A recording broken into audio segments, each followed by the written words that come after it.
মুক্তিযুদ্ধ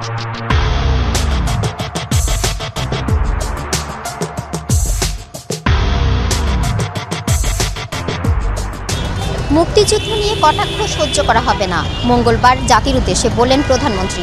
প্রধানমন্ত্রীর এমন মন্তব্যে সাধারণ মানুষের প্রতিক্রিয়া কি জেনে নিচ্ছি আজকের আমজনতায়। মুক্তিযুদ্ধ যারা শহীদ হয়েছেন এবং যারা যুদ্ধ করেছেন, যারা বেঁচে আছেন, সবাইকে আমাদের মূল্যায়ন করা উচিত। তাদেরকে কেন এটা হেট করব?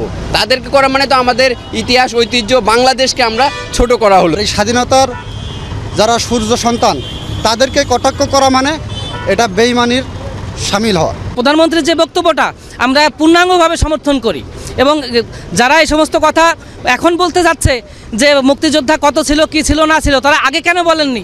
এদেশের মুক্তিযোদ্ধারা হচ্ছে এদেশের জাতির শ্রেষ্ঠ সন্তান, ওনাদেরকে নিয়ে খারাপ মন্তব্য করা প্রশ্নেই আসে। মুক্তিযুদ্ধ নিয়ে কটাক্ষ সহ্য করবেন না প্রধানমন্ত্রী। এ বিষয়ে সাধারণ জনগণ বলছেন প্রধানমন্ত্রীর চাওয়াটা সঠিক, কারণ ৩০ লক্ষ ভাইয়ের রক্তের বিনিময়ে বাঙালি জাতি পেয়েছে সোনার বাংলাদেশ। তুলনা আফরিন, এশিয়ান টেলিভিশন, ঢাকা।